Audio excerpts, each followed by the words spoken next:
Assalamualaikum warahmatullahi wabarakatuh.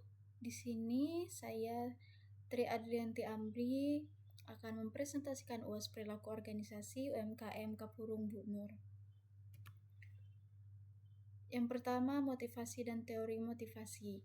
Pengertian motivasi menurut Robin and Judge, motivasi adalah proses yang menjelaskan intensitas, arah, dan ketekunan seseorang dalam mencapai tujuan organisasi.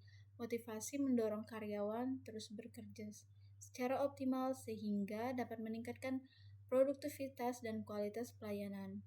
Di sini saya akan menjelaskan 3 teori motivasi. Yang pertama, teori motivasi McLean. Motivasi yang dipengaruhi oleh 3 kebutuhan utama. Need for achievement, dorongan untuk mencapai prestasi. Need for affiliation, dorongan untuk membangun hubungan sosial yang baik. Need for power, dorongan untuk mempengaruhi dan mengarahkan orang lain. Yang kedua ada equity theory Adams. Karyawan akan termotivasi apabila memperoleh perlakuan pembagian tugas, penghargaan adil dibanding dengan kontribusi yang diberikan. Yang ketiga, ekspektasi teori From. Motivasi muncul ketika karyawan yakin bahwa usaha menghasilkan kinerja yang baik, kinerja memperoleh penghargaan bernilai bagi karyawan. Ada pula faktor yang menurunkan motivasi, beban kerja tinggi saat jam operasional ramai, belum adanya sistem penghargaan yang terstruktur, kelelahan akibat keterbatasan jumlah karyawan, potensi ketidakmerataan pembagian tugas. Apakah sistem organisasi mendukung motivasi kerja? Secara umum iya, karena komunikasi terbuka, hubungan kerja yang baik, dan budaya kekeluargaan mampu meningkatkan motivasi karyawan. Namun, UMKM masih perlu menyusun sistem reward berdasarkan kinerja, membuat pembagian tugas yang lebih jelas, melakukan evaluasi kinerja secara berkala untuk menjaga motivasi dan produktivitas. Komunikasi. Pengertian komunikasi organisasi menurut Robin and Judge. Komunikasi adalah proses penyampaian pertukaran informasi, ide, maupun makna antar individu atau kelompok untuk mencapai tujuan organisasi. Komunikasi yang efektif mampu meningkatkan koordinasi, mengurangi kesalahan kerja, serta memperkuat hubungan antar anggota organisasi. Bentuk komunikasi dalam organisasi yang pertama adalah komunikasi vertikal, terjadi antara pimpinan dan karyawan. Digunakan untuk memberikan arahan, pembagian tugas, evaluasi, serta penyampaian informasi dari pimpinan ke bawahan maupun sebaliknya. Penggunaan teknologi juga memerlukan penyampaian informasi yang jelas agar tidak menimbulkan kesalahpahaman. Analisis komunikasi pada UMKM Kapurung Bu Nur. Yang pertama, pola komunikasi yang digunakan UMKM Kapurung Bu Nur menerapkan pola komunikasi langsung tatap muka dalam kegiatan operasional sehari-hari. Selain itu, komunikasi melalui WhatsApp digunakan untuk menyampaikan jadwal kerja, stok bahan baku, dan informasi operasional ketika anggota tim tidak berada di lokasi usaha. Yang kedua, hambatan komunikasi. Kesibukan saat jam operasional menyebabkan informasi terkadang tidak tersampaikan secara lengkap. Kelompok dan tim. Pertama adalah jenis kelompok yang ada dalam organisasi. Dalam UMKM Kapurung Bu Nur terdapat kelompok formal dan kelompok informal. Kelompok formal terbentuk berdasarkan struktur pembagian tugas yang ditetapkan oleh pemilik usaha. Anggota kelompok memiliki tanggung jawab masing-masing seperti bagian persiapan bahan, memasak, pelayanan pelanggan, kasir, dan kebersihan. Meskipun jumlah karyawan tidak banyak, setiap anggota memiliki peran yang sangat berkaitan dalam mendukung kelancaran operasional usaha.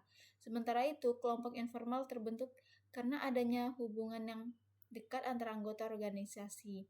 Hubungan yang bersifat kekeluargaan membuat karyawan sering berkomunikasi di luar urusan kerja. Aktivitas kerja tim. Kerja tim di UMKM Kapurung Bu Nur dapat dikatakan cukup efektif secara seluruh anggota saling bekerja sama untuk mencapai tujuan yang sama, yaitu memberikan pelayanan terbaik kepada pelanggan dan menjaga kualitas produk. Setiap anggota memahami tugas dan tanggung jawabnya, namun tetap bersedia membantu rekan kerja apabila terjadi peningkatan jumlah pelanggan atau beban kerja. 4. Potensi social loafing. Social loafing. Social loafing adalah kecenderungan seseorang untuk mengurangi usaha ketika bekerja dalam kelompok karena merasa tanggung jawabnya akan ditanggung oleh anggota lain. Di UMKM Kapurung Nur, potensi social loafing relatif rendah. Hal ini disebabkan oleh jumlah karyawan yang tidak banyak sehingga kontribusi setiap individu dapat terlihat dengan jelas. Selain itu, pemilik usaha terlibat langsung dalam operasional sehingga setiap pekerjaan dapat dipantau secara langsung. Meskipun demikian, potensi social loafing tetap dapat muncul apabila pembagian tugas kurang jelas atau ketika salah satu anggota yang terlalu bergantung pada rekan kerja untuk menyelesaikan pekerjaannya. Oleh karena itu, pemilik perlu memastikan bahwa setiap anggota memiliki tanggung jawab yang jelas serta melakukan evaluasi terhadap kinerja masing-masing karyawan. Kepemimpinan. Gaya kepemimpinan yang dominan berdasarkan hasil analisis gaya.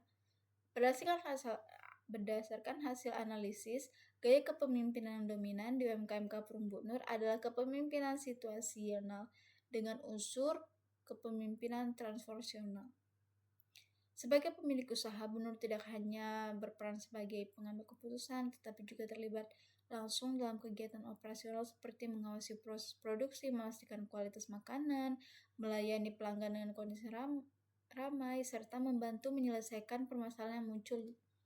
Dalam memberikan arahan, pemimpin menyesuaikan cara memimpin dengan kondisi yang dihadapi. Misalnya, ketika operasi jam berjalan normal, pemimpin memberikan kepercayaan kepada karyawan untuk bekerja sesuai tanggung jawabnya.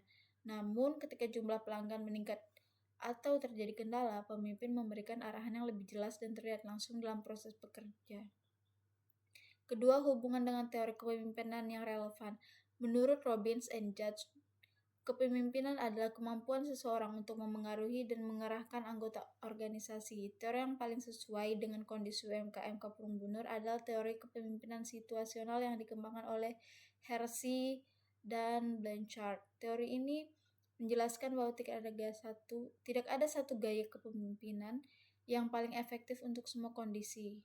Seseorang pemimpin harus mampu menyesuaikan gaya kepemimpinan berdasarkan kemampuan, pengalaman, dan kesiapan bawahan serta situasi yang dihadapi. Analisis tipe kepemimpinan. Yang pertama, kepemimpinan transformasional. Pemimpin menunjukkan karakteristik transformasional karena mampu memberikan motivasi dan membangun komitmen karyawan untuk mencapai tujuan bersama. Pemilik selalu menekankan pentingnya menjaga kualitas produk, memberikan pelayanan terbaik kepada pelanggan, serta menjadi teladan dalam disiplin dan tanggung jawab. Sikap tersebut mendorong karyawan untuk mulai bekerja lebih baik dan memiliki rasa tanggung jawabnya terhadap keberhasilan usaha. Transaksional juga diterapkan meskipun tidak dominan. Pemilik memberikan arahan mengenai tugas dan tanggung jawab serta melakukan evaluasi terhadap hasil kerja karyawan. Karismatik. Pemilik memiliki karakter yang ramah, bertanggung jawab, dan mampu membangun hubungan baik dengan karyawan maupun pelanggan. Yang keempat, kepemimpinan situasional. Kepemimpinan situasional merupakan gaya yang paling dominan dalam UMKM Kapurung Nur. Pemilik mampu menyesuaikan cara pemimpin dengan kondisi yang dihadapi. Konflik dan negosiasi. Konflik yang pernah terjadi dalam operasional UMKM Kapurung Nur hanya konflik besar, melainkan konflik operasional yang muncul akibat aktivitas kerja sehari-hari. Salah satu konflik yang pernah terjadi adalah perbedaan pendapat mengenai pembagian tugas saat jam operasional ramai. Kedua, penyebab konflik. Beberapa faktor yang menjadi penyebab konflik di UMKM Kapurung Nur antara lain pembagian beban kerja yang belum merata, miskomunikasi, tekanan kerja saat jam sibuk, keterbatasan jumlah karyawan, perbedaan cara kerja dan pendapat. Jenis konflik yang muncul. Berdasarkan teori Robbins and Judge, konflik yang terjadi di UMKM Kapurung Nur termasuk konflik hubungan dan konflik proses. Organisasi. Nilai inti organisasi. Nilai inti merupakan prinsip yang menjadi pedoman dalam menjalankan aktivitas organisasi di UMKM Kapurung Nur. Nilai-nilai yang diterapkan antara lain kualitas produk, pelayanan yang ramah, tanggung jawab, kerjasama, dan kejujuran. Simbol organisasi. Simbol organisasi merupakan identitas membedakan UMKM dengan usaha lain. Nama Kapurung Bu Nur yang menjadi identitas usaha dan mudah dikenali oleh pelanggan. Utama berupa kapurung yang mencerminkan kekhasan kuliner tradisional yang berasal dari Sulawesi Selatan. Pengaruh budaya terhadap perilaku anggota organisasi. Budaya organisasi memberikan pengaruh yang positif terhadap perilaku organisasi. Budaya kinerja yang mengedepankan kerjasama dan kekeluargaan membuat karyawan lebih mudah berkoordinasi dan saling membantu dan menyelesaikan pekerjaan. Apakah budaya organisasi menjadi keunggulan kompetitif? Ya, budaya organisasi menjadi salah satu keunggulan kompetitif UMKM Kapurung Bu Nur. Budaya kerja yang menekankan kualitas produk, pelayanan yang ramah, kerjasama tim, dan hubungan kekeluargaan menciptakan pengalaman positif bagi pelanggan. Merupakan sumber stres yang berasal dari diri masing-masing karyawan pada UMKM Kapurung Bu Nur. Yang ketiga, stresor kelompok. Stresor kelompok berasal dari interaksi antara anggota tim. Beberapa stresor kelompok yang mungkin terjadi yaitu kurangnya koordinasi, perbedaan cara kerja, ketidakseimbangan pembagian tugas, miskomunikasi. Yang keempat, stresor organisasi. Stresor organisasi berasal dari kondisi dan sistem kerja organisasi pada UMKM Bu Nur. Stresor eksternal. Stresor eksternal berasal dari lingkungan di luar organisasi. Yang keenam, dampak stres terhadap individu. Apabila tidak dikelola dengan baik, stres dapat memberikan dampak terhadap individu antara lain menurunnya konsentrasi saat bekerja, kelelahan fisik dan mental, penurunan motivasi kerja. Analisis kritis sebagai pimpinan organisasi atau CEO. Ada tiga masalah perilaku organisasi yang paling serius. Yang pertama adalah belum adanya sistem kerja dan pembagian tugas yang terstruktur, sistem motivasi dan penghargaan belum terstruktur, pengembangan sumber daya manusia masih terbatas. Mengapa masalah tersebut berbahaya bagi organisasi? Yang pertama, sistem kerja yang belum terstruktur. Apabila organisasi terus berkembang tanpa SOP yang jelas, koordinasi akan menjadi semakin sulit. Yang kedua, sistem motivasi yang belum terstruktur. Karyawan dapat kehilangan semangat kerja apabila kontribusi tidak dihargai secara adil.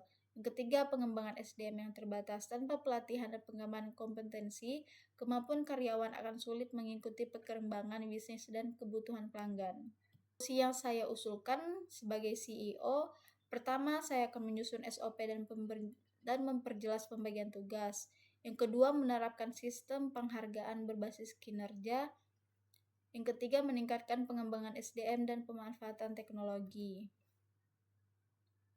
Berdasarkan seluruh analisis yang telah dilakukan, saya menilai bahwa UMKM Kapurung Bu Nur memiliki budaya kerja yang positif dan hubungan kerja yang harmonis.